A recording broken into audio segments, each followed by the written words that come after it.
What I was experiencing before I was processing emotions was that my performance in business was great. But then I would, after I finished working, like in my relationship with my partner, in my relationship with my family, like in my closest relationships, that was getting really dysfunctional because it's like all the things that weren't getting processed from the business were getting like dumped into my personal life. In the business, everything was working great. Like I was like, I feel great. My interactions with people were very regulated, very effective. Like it was weird. It was like this, it was compartmentalized kind of. But then it was like all the trash from the business that wasn't getting processed was getting like dumped into my personal life, which like that is the stuff that's most important. That on your deathbed, you're going to be like, these are the most important things to me, is like these relationships. And they were kind of being sacrificed for the performance and the repression. Have you ever achieved everything on paper but felt flat, emotionally disconnected, a little bit numb inside? That's not a failure. That's a nervous system response, an adaptation for survival, an indication of the state of your body. Today, we are exploring emotional repression and high performers, and we're really excited to dive into this topic. We are excited to welcome Margy Feldhuhn. She helps entrepreneurs reconnect to themselves and really sit in the achievement and feel good about the success and the work they are bringing out into the world. Welcome to Trauma Rewired, the podcast that teaches you about your nervous system, how trauma lives in the body, and what you can do to heal. I'm your co-host, Jennifer Wallace. I'm a neurosomatic psychedelic preparation and integration guide, and I bring your nervous system into your peak somatic experiences so that you can embody the medicine and feel good about the life that you are moving into and what you are creating. And I'm also an educator at the Neurosomatic Intelligence coaching certification. And I'm your co-host, Elizabeth Kristoff, founder of brainbase.com, an online community where we use applied neurology and somatics to create behavior change, resilience, and capacity for personal growth. And I'm also the founder of the Neurosomatic Intelligence coaching certification. And I'm so excited to sit down and have this conversation with you today, Margy. Margy has been walking the path of neurosomatics for a while now and really living in that way where we understand at a deep level how our trauma responses show up in our businesses, how emotional repression can keep us from experiencing the success that we're creating. And Margy has also become my business partner in Brain-Based, having such a deep relationship and experiencing the impact of neurosomatics. So I'm really excited for this conversation. Would you tell us just a little bit about yourself, why this topic is so important to you, and what we need to know going into this conversation? Yes, thank you so much for having me. So, as you said, I'm an entrepreneur. I own a multi-seven-figure podcast guesting company called Interview Connections that I have co-owned and been CEO of since 2018, and am now also co-owner with you of brainbase.com, which has been so amazing. And this work, me and my other business partner in Interview Connections, we were talking about this today. We talk about this every single day. We're like, can you imagine if we didn't have neurosomatic tools, how we would deal with this? It's just one of those things where you don't know it when you don't have it. It's so subconscious. And with emotional repression, like we're going to talk about, it's so subconscious. I didn't know I was doing it. I didn't know that things could be better. I was just operating in that reality. But once you see it and once you have the tools, especially with business and seven figures and multi seven figures and growing a team, it is so intense. And like we're going to talk about, sometimes having some emotional repression in the beginning can almost make you more successful because no matter what happens to you, you're just like, whatever, let's just keep going. But then that pushing through has a cost and it also has an expiration date. You can't work that way forever. And it's been so transformational to do this work, to learn about nervous system health, to learn about emotional processing, and to really live the work, which is not at all glamorous. Elizabeth and I laugh about this a lot. It doesn't look like glamorous seven-figure entrepreneur. I'm not like on a private jet meditating. It's like I'm like on a walk crying. There's like a bug stuck to my cheek. Like a lot of times that is the work of getting to multi-seven figures and growing a business and doing it in a way that is actually embodied and connected. So I'm really, really passionate about this. I think this is something that everybody should be doing for themselves and for their family and for their communities. And I just think the ripple effect of this work, it impacts business, but it impacts everything. And I'm so excited to talk about it. Yeah, let's talk a little bit about that cost that you were talking about, because I think it is so true how you were saying we can achieve a certain amount of success when we are disconnected from our emotions or we have that well worn pathway of emotional repression. But there is a big cost that comes with that. And I think so many times people who have early developmental trauma are highly successful. There's a level of hypervigilance and like Mhm. attention to detail and an ability to push through things and ignore the needs of your own body. And that can look really externally successful. It can look like a really strong, really driven, really ambitious person. And it can get you to certain places, but it has a tapping out point. Like what got you there won't get you to that next place. Or even if it does, there's a shallowness to that. There's, like we were mentioning in the intro, there's you get to the place where you achieve the success that you thought you wanted, but you don't feel anything inside. And there's a embodiment or a vitality to the life experience that you're missing. And then in a whole other end of the spectrum, there are like real health consequences to not being able to process your emotions, to regulate your nervous system, to be connected to yourself, to know your internal needs. And I'm also someone who for a long time in my life was very dissociated, very disconnected, didn't understand how to feel or sense or be with my emotions, thought it was like something would happen and it was just like, go on to the next thing. There was no reaction inside, or there was, I just wasn't aware of it. And so it's been such a journey and so impactful to begin to process those emotions, create capacity in the nervous system to process those emotions. And so, like, what are some of the big costs that people can experience or resonate with as we're talking about this topic that would make you even want to be motivated to start feeling and experiencing your emotions? I want to share something with you about capacity because this is what so many entrepreneurs and high performers get wrong.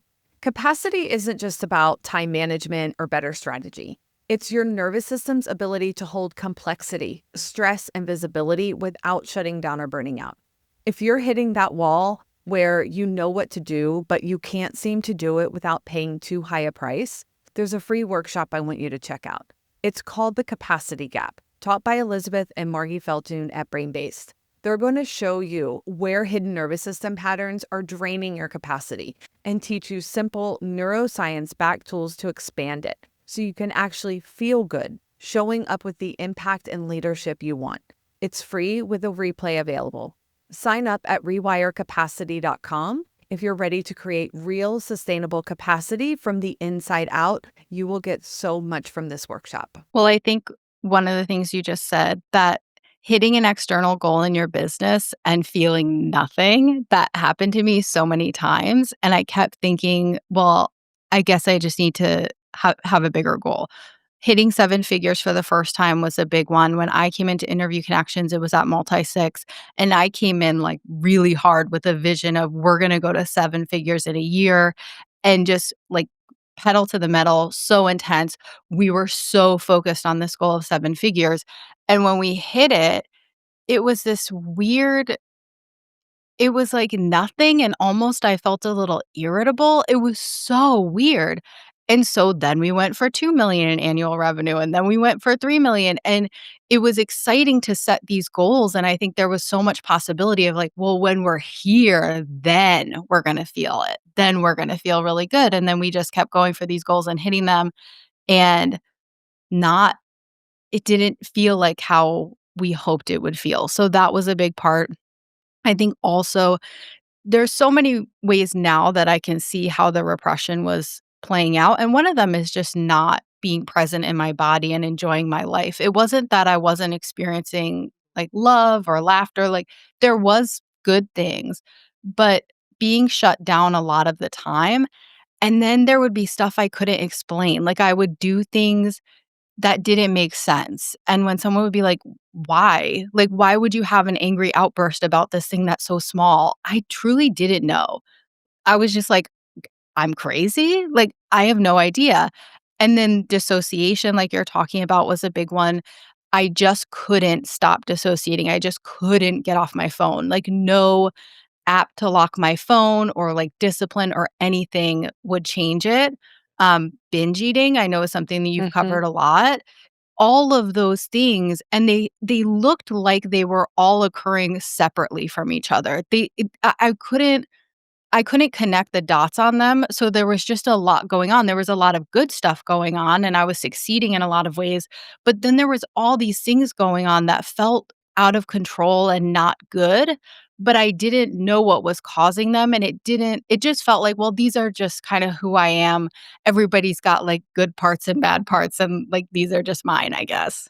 I think you highlighted some really good points about that being goal driven and goal oriented, but also being disembodied. So you're driving for something, but you can't feel when you get there. You can't feel the success. You can't be in your body to really even honor what you've just created. And I see this a lot in my high performing clients. Like, they're deeply driven. They are incredibly capable, but the emotional repression keeps them stuck and these survival responses and these F responses. And we can see, we're going to talk about this a little bit deeply, how we can find flight in our drive. We can find even fight and freeze in these places that you can't really even recognize until you start to get attuned to your own nervous system. You have the right tools to bring you into your body, to ground you. And I have, we talked about flight recently, just in the Mhm. conversation that released before this, and you talk about that constantly doing ahead of the people, not trusting the person, even bringing in these kind of micromanaging experiences with Mhm. people. And then also, like Margie, you touched on like irritability, and it's like these activations come up and they really draw us away from what you are creating and putting into the world. So I really appreciate y'all's vulnerability in this conversation today, being such high driving entrepreneurs that the two of you are. I do experience more fight in business and a little bit more shutdown in states, because I put so much judgment and criticism on myself, and I really judge my performance against other people, Mhm. against your performance, Mhm. and thinking about like how much the criticism comes in, but also how much like being embodied and being in truth in my nervous system, it really plays a part in the success that we've created with this podcast. It's been such a evolution of both of us being able to be more embodied and Mhm. experience our emotions, emotionally regulate and move out of some of those patterns that has really opened up a lot of growth here, and also had big shifts in relationship to self and then relationship between one another as well.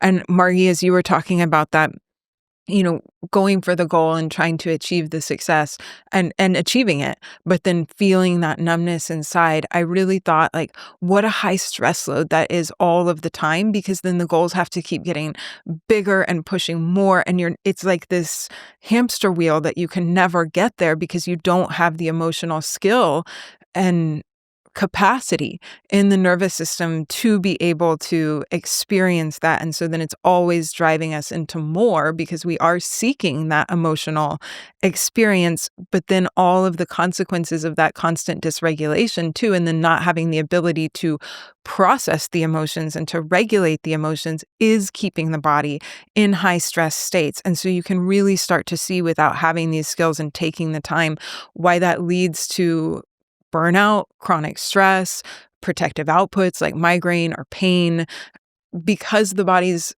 just going to be really stuck in a high stress state for so long. And also, it'll be driving those F responses that then show up in our workplace as well. Yeah, I think it's really interesting because when you talk about the emotions of these F responses that we find ourselves in business, like that flight response maybe coming in with some fear of staying still. But then there's like the fear that could come in with freeze, where it's like you push opportunities away, or you don't show up for something, you don't answer calls, you don't get back to people. And so it's fascinating the way that we protect ourselves and then can either way still find ourselves suddenly in big moments of success. I think I would just add the hamster wheel, totally agree, and it's such a high stress load, and then there's also this illusion, I think, that at a certain level of success, and especially a certain level of money, that you'll finally be free, that you'll finally be able to relax, and that just feeds it more and more and more, and the irony is of course, that there is no level, there's nothing external that's going to change your internal state the way that you think it is. And the happiness and the safety, and I can finally relax and not feel anxious anymore as long as I have this much money. Okay, well, I got that money and now I still feel anxious. Okay, but if I had more, then I would. And then realizing the state that you're looking for is an internal state. It's through this work that you're going to achieve that, not through external goals. And then you get to a place as a business owner where it's like, okay, if getting to 8 figures isn't going to save me and it's not going to mean I'm not anxious anymore, do I still want to go there? And if the answer is yes, which for me it is, it's a whole different way of hitting goals. Like, who am I now that I'm going for this goal without this illusion that it's gonna do these things for me that it's not gonna do? And it's a totally different way of existing in business and as a leader. I was just thinking when Margie was talking and hearing about these goals, what really comes to my mind as I'm listening to you is perfectionism. So I'm just curious if you're finding yourself also in states of perfectionism as you are attaining these goals and as you're driving into them. Does perfectionism come into play for you? Yes. Perfectionism and me are besties. And I think even doing all the neuro, it's still there, but it doesn't control me as much, and it's not taking away as much enjoyment from my life. But definitely there's a huge aspect of perfectionism in wanting to go for big goals. And then there's this irony that when you go for really big things, things get a little uncontrollable. When you start scaling really fast, you start seeing the cracks. Things start happening. It's kind of like a wildfire. Like, it's big and you can kind of influence it, but you can't control it especially when you're growing really, really fast. And so the irony of going for huge goals as a perfectionist to prove yourself to whatever that perfectionism motivation is that the bigger things get, the more out of control they get, which for perfectionism can be very scary. And so you're hitting these goals, but when you're visualizing hitting 7 figures, hitting 8 figures, you picture like everything's great. I've got all this money. You're not picturing like the day you hit that goal, you make a big mistake, somebody quits who you really needed, a client wants a refund. Like, what that really looks like is not the image in your head of everything's perfect and I can relax. There's so much duality, and the bigger it gets, the bigger it gets, and it's incredible. It's an amazing experience, but there's a lot of emotion in it. There's a lot of messiness in it, and being able to hold that and navigate that becomes more and more important. Yeah, I think as you were talking to, I was thinking about as you grow more, and I've definitely had this experience with the podcast and with the businesses, there are going to be more people that take issue with you as well, right? And so if there's a lot of that relational perfectionism and that deep-rooted fawn response and a really high stress load that comes with interpersonal conflict, in order to grow, like, you have to have the capacity to be able to navigate that, to process that stress, to move out of some of those really high stress loads of internal perfectionism, the inner critic voice that will lead you to shut down and will really stifle the growth that you're seeking, because that is going to come up with that level of growth, is that there is going to be more. The more people you are in front of, the less perfect you can be to everyone. And does that trigger failure, right? Is that duality that you're talking about failure in some way? And that's like putting a veil over really where you have succeeded into. Yeah. Well, I think a part of it too is that in order to grow, we do have to fail, right? And so there has to be moments of failure. There's never going to be like this one upward trajectory. And so it's about creating the capacity in our nervous system to move through the emotions of that experience and not get stuck there, and then to regulate through it so that we can keep moving forward, and to also, again, not be carrying that really heavy stress load inside all of the time.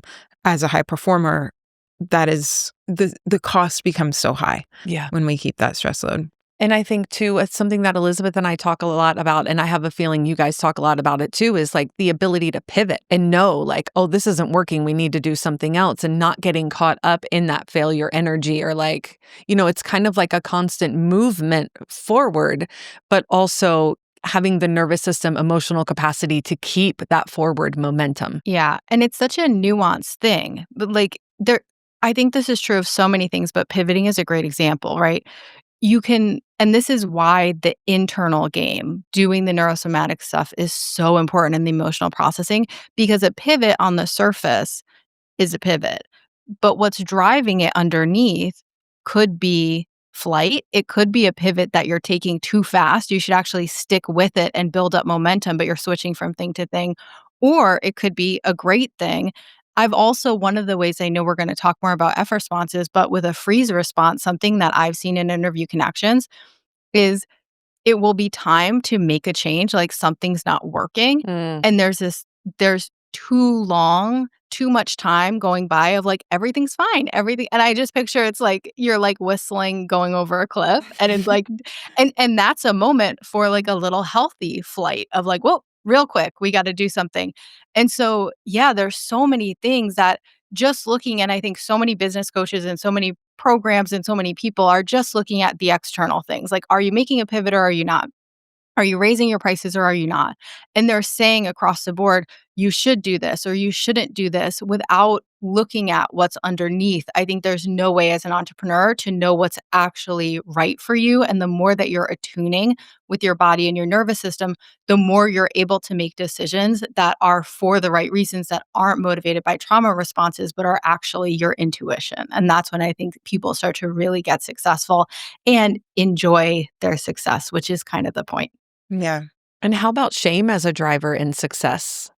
Do you come up against that as a high performing entrepreneur? Do you come up as like shame as a driver? It came up for me when you were saying, I should be doing this. I should be doing this.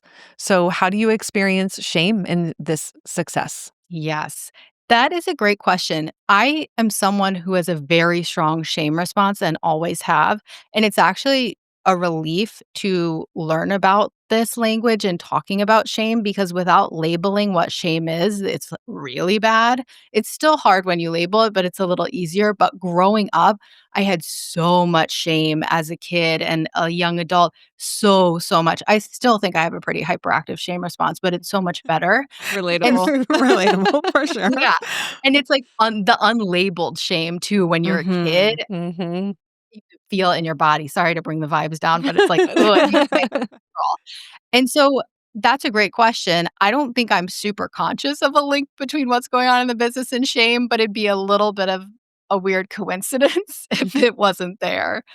So yeah, I think that's a really great point. Yeah, I do think there's a huge link between having, I also have a very hyperactive shame response, as we know, and we've talked about on here many times, and trying to avoid, like, the shame response is so uncomfortable, trying to avoid that by like doing more and more and more, like creating products for everyone, making sure that they're the best, like all, trying to do everything I can to combat any kind of negative feedback. And like you are pushed by not wanting to experience that sense of shame to maybe overextend yourself. Hmm. And then also too, when it does occur, being really reactive to it. Like, you can attest sometimes when we've Totally. gotten feedback on here, I'm like, oh my God, we have to do all of the things and go above and beyond to make something right or do this, when it's a very hyper vigilant response Hmm. to that relational rupture from maybe someone I don't even have a relationship with, that can drive into that overdoing and dysregulation. Yeah, yeah, it does happen, or I've witnessed it happening when someone gives us feedback that Mhm. we're not really prepared for, or someone gets upset with us for something that we've said, and it's like one person out of 100,000. Like, we can't, no offense to the one person, but that one person will activate all of this response where there's like 90 other thousand people that are like really happy Yeah, and taking totally. it all in really well. But that one experience can really throw a driver into Yeah, I mean, a it's wrench into the wheel. a huge part of why learning to recognize, and like Margie, like you said, like understanding that shame is there, understanding what it feels like in my body, so that I can see that and I can know that this is maybe what's happening. And then I can work with my nervous system and use my tools to process through it rather than going immediately into that reaction. Mhm, mhm. Mari, I know you've been on a journey over the past few years, as have I, of starting to dive into emotional processing. And I think both of us could attest to being the kind of people that maybe avoid it at first. It's uncomfortable. And so I think there's a lot of reasons why emotional processing can feel unsafe at a very deep level for people. But what was a little bit of that journey like for you? What were some of the things that came up? Yeah. It's so funny because for so many years, I've been consistent with the neuro and not as consistent with the emotional processing. And you kept saying it's really important to do emotional processing at least once a week. And I would hear that and be like, got it. And do like a stress processing video or like take a walk and be like, done. So it wasn't a conscious avoidance, but every time I did an emotional processing class, what it felt like was boredom, kind of, like a strong Mhm, urge to mhm, scroll or do something else, and then if I stayed in it, I would get back pain. And so, I was like, "I'm gonna stop." It was so subconscious, it wasn't like, "I'm not comfortable with my emotions." I didn't even think that I was repressing emotions necessarily, but that was my experience, and then through doing the neuro tools and creating more safety, it allowed me to then, like, go back and try again, and I still do a lot of lying on the floor during emotional processing, mhm, even when it's sitting up time, because I find that makes it a lot easier for me, mhm, but it's so interesting how big a difference it makes. When I was thinking emotional processing, I was thinking, like, screaming into a pillow or, like, crying, which sometimes it is, but the emotional processing, like, on the brainbase.com site and this that I've been doing consistently that's really making a difference.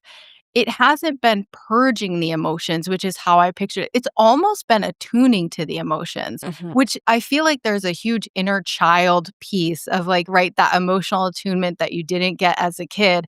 It's like being emotionally in tune, like those interoceptive signals. I feel like I'm emotionally, like I'm my own child and I'm emotionally attuning to myself. mhm, And once I kind of got that, and had the tools, like, it wasn't a cognitive thing either, it was, like, understanding that by way of creating safety with the tools. I feel that I can see it throughout the day now too, like, "Oh, I'm feeling this. Okay. Alright, I'm feeling this." It's really changing things for me, and it seems like such a subtle thing to just add this video in once a week because I was already doing brain-based videos every day, so I just swapped one video out a week with an emotional processing class, and they don't seem like this big thing, right? They're very mellow for the most part, like, you're lying it doesn't seem like, "Wow, this is gonna change everything for me," but it really has, like, week after week, I'm seeing, like, in all these subtle and now more obvious ways, like, "Wow, I feel really different," and, like, things are moving through me in a really different way and not getting stuck, and one of the things I was like, "You there's a lot of emotions in a day." Like, mhm, especially as a business owner, there's so many of these things, and in the past, I would have thought that if you feel that many feelings in a day, you're going crazy, right? Like, there but it turns out it was the opposite, and I was like, "Oh, this is what it's supposed to be like," and so riding that wave has been really interesting. It's really changed my level of presence with my baby and with my wife and with myself, and it's really changed things in the business. I can see we have had some really intense, hard things in the business recently, and some of them are things that we've dealt with in the past, and they are unfolding so differently. The energy around them is squeaky clean in a way that it never was before, right? These were like high emotion things. There was frustration between me and my business partner, but it was like we were able to process our emotions, and she's doing emotional processing every week too. We were able to process it, use our neuro tools, move it through, and then in such a fast turnaround time, be like, okay, let's work together and figure it out. We weren't blaming each other. And that was so different. That was such a different experience of these challenges that we had had before, and it looked so different. it's hard. I was thinking a lot about how I would explain this today because it's such an internal experience, but just saying everything's so different over and over is not gonna be compelling for your listeners, so I hope I'm able to capture this, but it's really been incredible. I think there's a real wisdom and intuition that starts to come through the body when you start to attune to your emotions and understanding that they don't have to consume you to a place of like feeling nothing, right? Like you can understand that you can feel all of these things and how human is that we can do that. And then in doing that, you get to live more fully expressed, whether that is in your business, in your partnership, in your life, being a Mhm. mother. And so I am someone who feels a lot of emotion, and I've always been an emotional person. And so I was just telling Elizabeth, like, sometimes I get so sick of doing the emotional processing because I'm doing it sometimes several times a week. Because what I've learned from my own nervous system is that when I get those hits and those activations, I kind of need to empty the well now because my emotional dysregulation for me will really propel me down an F response path that is not it's just not productive to the life that I wanna live, to the way that I wanna show up, and so learning to recognize those emotions and when my well is starting to tip has been hugely valuable for my own success. Yeah, I think a couple of things that you were both talking about that I wanted to touch on, and one was that the experience of processing emotions is, I think, different maybe than what some people think it will be, that it can be a lot more subtle, a lot more gentle. It's not always screaming into a pillow or having this massive catharsis, right? It really is about these little moments of being able to feel what's going on inside, honor it, dialogue with it, make a sound, make a movement. And some of the most powerful ways for me to reconnect to my body and develop this skill have been working with my vocals, just allowing myself to express some sound, gentle movements. I never know what's going to come up. And sometimes the sounds are strange and sometimes the movements are strange, but it's just this fluidity. And as that happens, yeah, it's like you become more alive. And it's a little bit crazy. I mean, it feels a little crazy at first when you're used to being so disconnected, but it's also kind of exciting. Like, Mhm. here's this whole full human experience. I feel grief sometimes. I feel excitement. I feel massive moments of connection and gratitude. Now, sometimes I'll just be floored with gratitude for my life or like connection to another human being in a way that it's almost overwhelming and it's so beautiful. And Mhm. I never had that experience before because I was so disconnected from the sensory experience of emotions. I learned at a really early age that, like, my emotions were too big, and that translated into, like, if my emotions are too much, then I'm too much. And so I have always and I still sometimes live with this fear that my emotions will disconnect me from relationships and from the people that I love. So repressing my emotions and suppressing them in real time is still something that I really am still trying to find balance with and in, because there's this really deep pathway inside of me that says that I'm too much. And so I can't express fully what I am feeling in moments because I will push the people that are closest to me away. So, what NSI also helps me do is ground me in the trust of my experience, and that I have people around me that do trust me, that trust my own experience, and that they are not going to leave me. Yeah, I I hear that. I am a very intense person, as everyone who works with me knows, and so I can definitely relate to that, and I think when you're an intense person too, it's really important to do this work because you do run the risk of, at least speaking for myself, going too far in, like, being really intense. And so processing emotions, doing the neurosomatic work, I think is so helpful so that you're able to be yourself. Because if I were to repress that and like hold that back, I wouldn't be working at my full capacity, Mhm.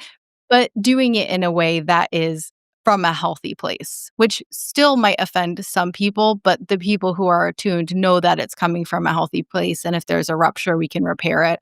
And so, yeah, I think that's important. And I think that comes back to the shame too. Even if people don't identify as having a big personality, right? It's like being your authentic self. And there can be so much shame of like, will I lose people if I really just let myself be who I am? Yeah, the authenticity really gets suppressed also in real time. And then you have more feelings compiling on of like, I don't feel seen, I don't feel heard, and now I'm hiding. And then there's resentment and And then anger there's that comes with resentment. that too. Yeah, for sure. That builds up.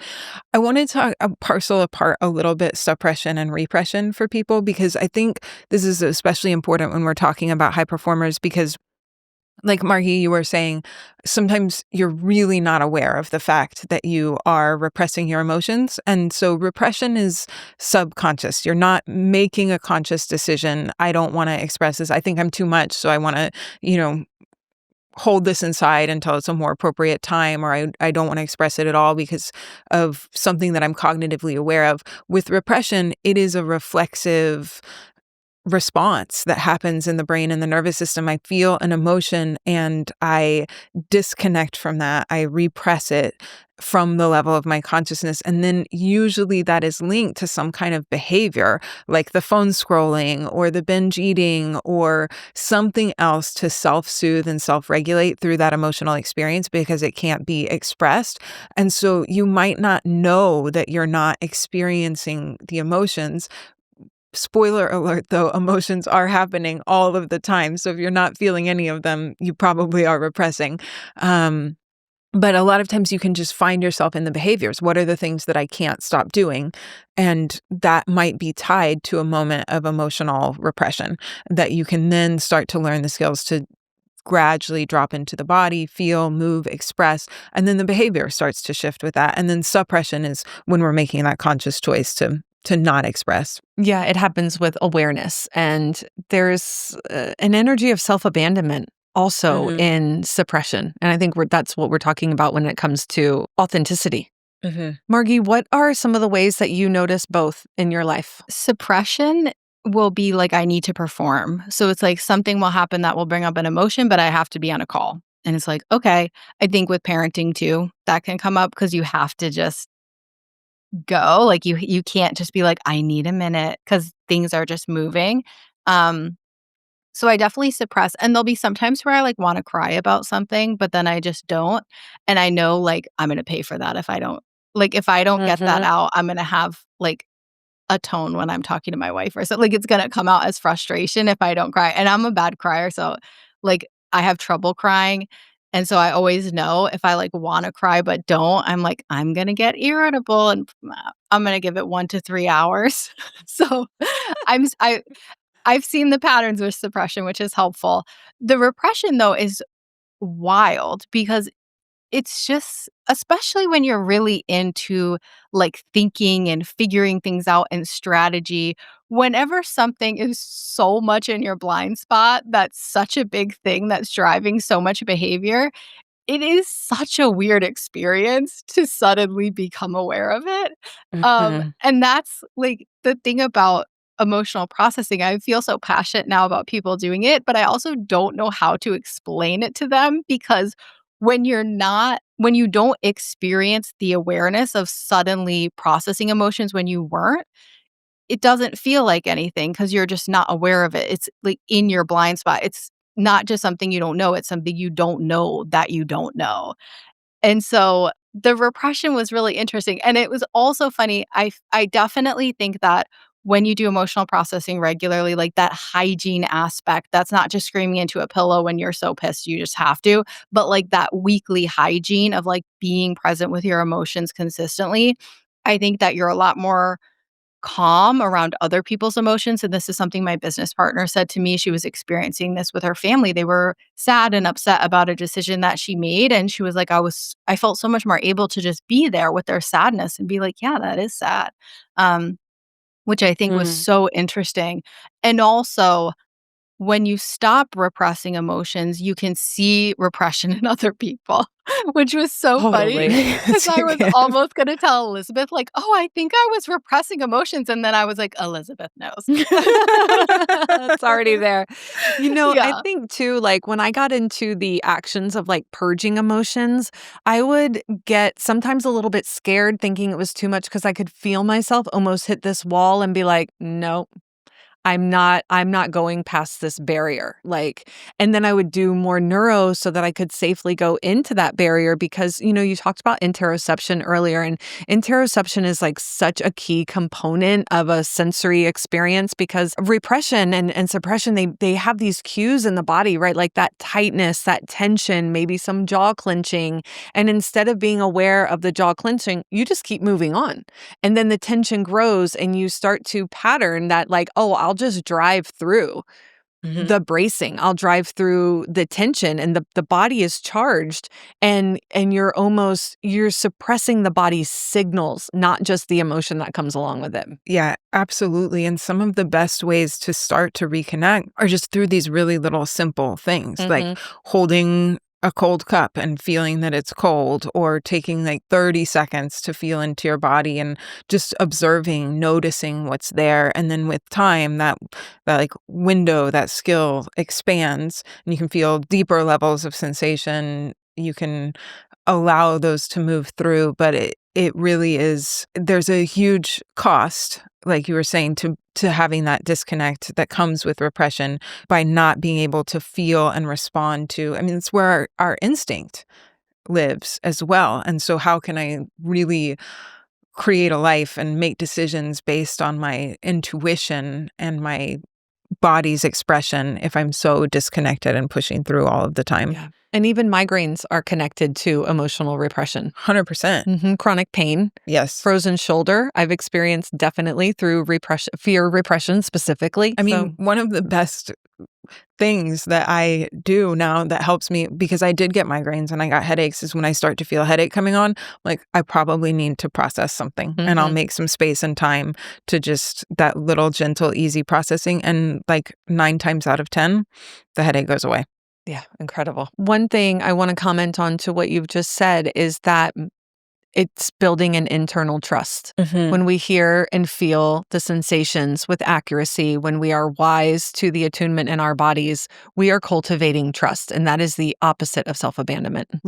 We've talked about why it's challenging, and you're getting into why we would want to do Mhm. this work, but let's talk a little bit more about what becomes possible in terms of our expansion, our growth, our relational development, our business growth, when we start to make some time and space to reconnect to our body, to feel the sensations, to process them. Margie, what are some of the things that you've experienced as you've been working through this? Well, business-wise, I think just actually enjoying my business instead of just, like, driving really hard all the time, and I haven't, like, let up in intensity at all. It just feels more fun.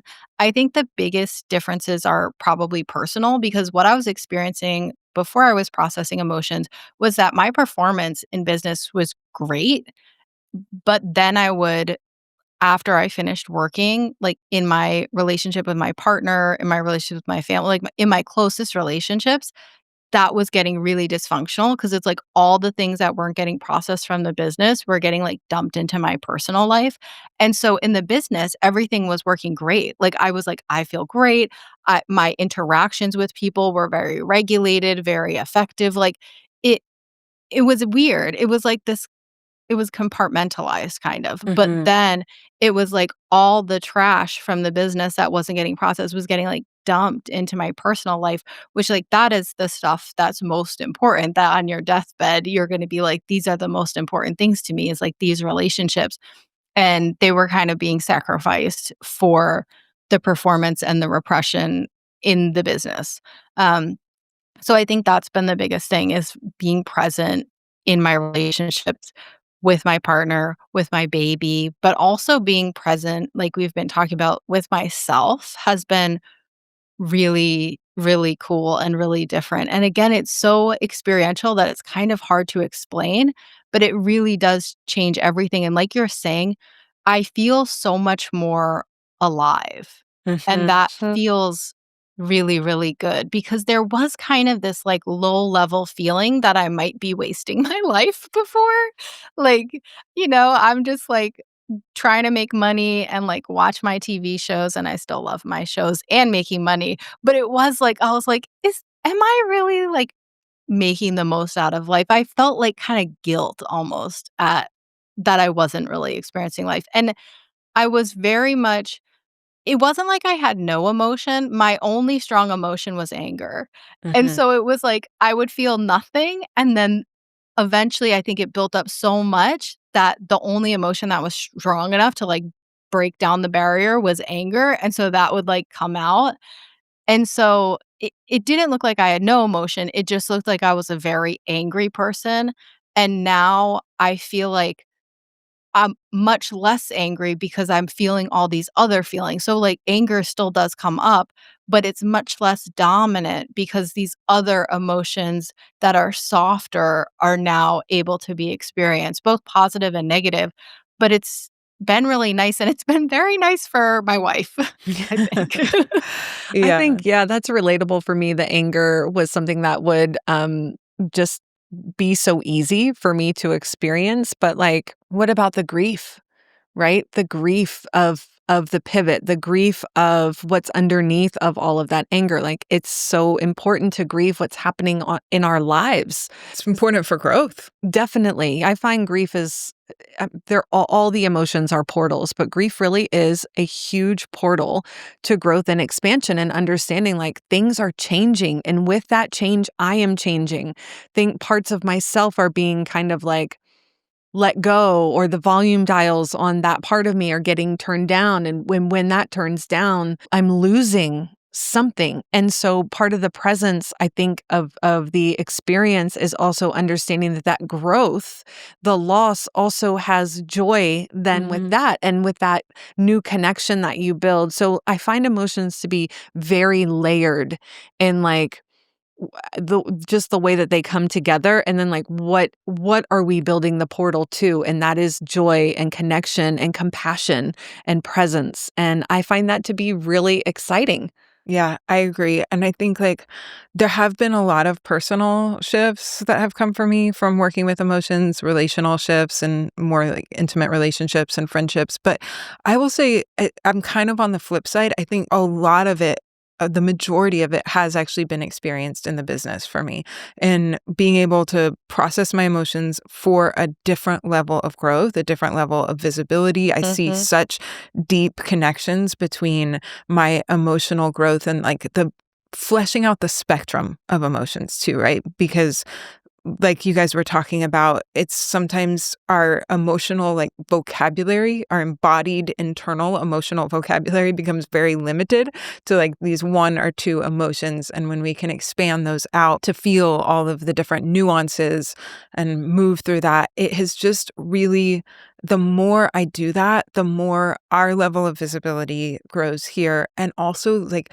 some really big shifts in partnership relational patterns in business, in the types of work that I'm taking on and doing, who I'm aligning with, being able to set boundaries in a different way, and just not replaying these patterns that I had tried so frequently to work through with like personal development work or mindset or understanding myself cognitively. But I was just replaying patterns of exertion, exhaustion, unhealthy relational patterns, a lot of self-suppression and perfectionism. And that really shifted the more I've been able to process emotions. And that has completely changed my experience of being an entrepreneur. Mhm. It just feels so very different.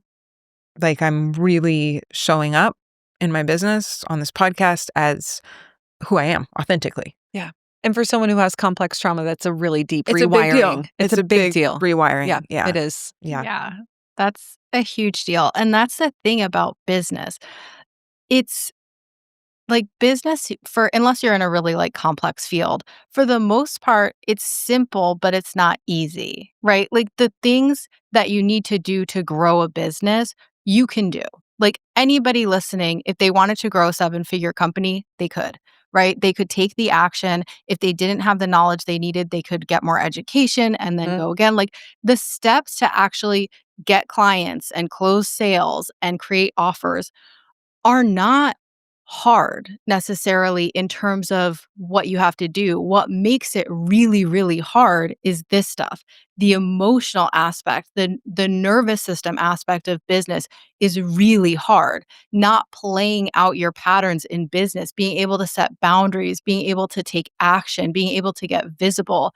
That is what makes it so, so hard. It's not complicated necessarily for most businesses. Like you can do it, you can take the actions, but most of us aren't able to just like, okay, I'm going to do this and then I'm going to do this, I'm going to do this because there's self sabotage and there's avoidance and there's fear. And maybe we go into flight and we make things super, super complicated. So we're overwhelmed with all these tasks that really aren't the priority. So we're not focusing on what we need to be doing. Like these are the things that make it hard to grow a business. And that's why I truly think, like exactly what you're saying, Elizabeth, these are the things that when you focus on them, the actual growing of a business and making money and getting clients and getting out there, those things become so much more easy. And too, I think a lot of times when I think of NSI and the way that we're presenting in the world, like the brain is an integration machine, right? So it's a lot of times the micro to the macro. But for high performers, it's the opposite. It's the macro because, like you said, we can all do it.